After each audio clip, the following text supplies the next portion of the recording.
The Legacy of Goku era is a very untouched timeline in DBZ, mostly because aside from the movie, no one knows what else happened during Goku Jr.'s lifetime. Dragon Ball Centuries changes this with a story set 100 years from the last sighting of Goku. It follows the story of Goku Jr. after the Legacy of Goku movie, and for a good 100 years there has been no outstanding threat to the Earth, which means Goku Jr. has had a pretty normal life. Aside from being the grandson of Pan and the great-grandson of Goku, Goku Jr. goes to school, so everything is as normal as it can get for him. The story begins in Hercule City while Goku Jr. is at school, and this is a really nice touch by the author. This girl comes up to Goku Jr. and asks, "Have you seen the new movie, Battle of Gods?" So not only are there references to Dragon Ball 100 years ago, but now Goku has a date to go watch Battle of Gods. If you remember the Legacy of Goku movie, Goku Jr. was not the most popular guy in the world. Although he's the grandson of Hercule, that didn't matter. However, after going up against Vegeta Jr. in the finals of the World Martial Arts Tournament,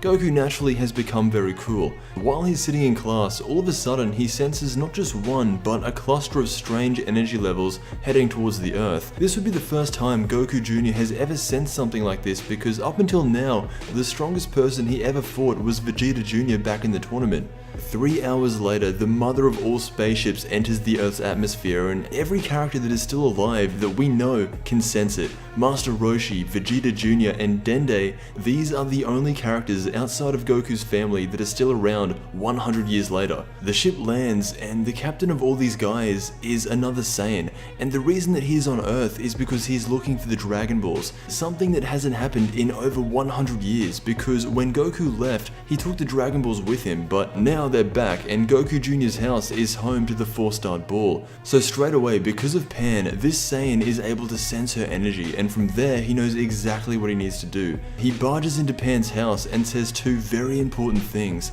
The first thing he says is that he'll be taking the Dragon Ball from her, and the second is that he wants Pan dead. And like any honest Saiyan, he goes through with it. Pan, the granddaughter of Goku, has just been killed by this random Saiyan who has just come to Earth. Straight away, it cuts to Goku Jr. and he knows that something has happened. He's out with that girl from earlier having a really good time, but similar to what Goku would do, as soon as he senses something's wrong, he calls for the Nimbus and just ditches. When he gets there, he sees Pan lying on the ground, and as you would expect, Goku Jr. is in a state of complete shock, but not for very long.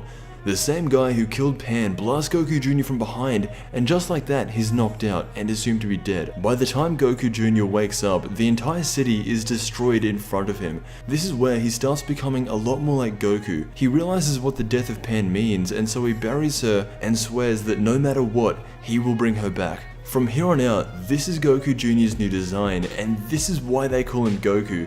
The inevitable story that is being told with him is that he will grow up into the same kind of person that Goku was. Of course, they have very different lifestyles, but the foundation is there. The story continues with Goku Jr. getting more and more powerful, and you can just see that as he's looking out for the Dragon Balls and hunting down the men who killed Pan, there is a lot of Goku in him, but at the same time, 100 years later, a few things have changed. His will to fight being 1/16th Saiyan, it's not going to be the same as what Goku's was. No one can ever really replicate Goku's character and have it be 100%. Goku Jr. though, as this story continues, will be the closest thing to it. Anyway, that was a little bit of Dragon Ball Centuries 100 years after Goku. The creator of this story is Caroline. I'm going to be leaving links to check this out if you're interested in the full story. But yeah, what do you think of Goku Jr.? I don't hear many people talking about him, but if Dragon Ball Super continued after GT instead of the Buu saga, Goku Jr. would eventually be a lot of the main focus, and maybe one day he will. But I want to thank you so much for watching, and I will see you in the next Dragon Ball video.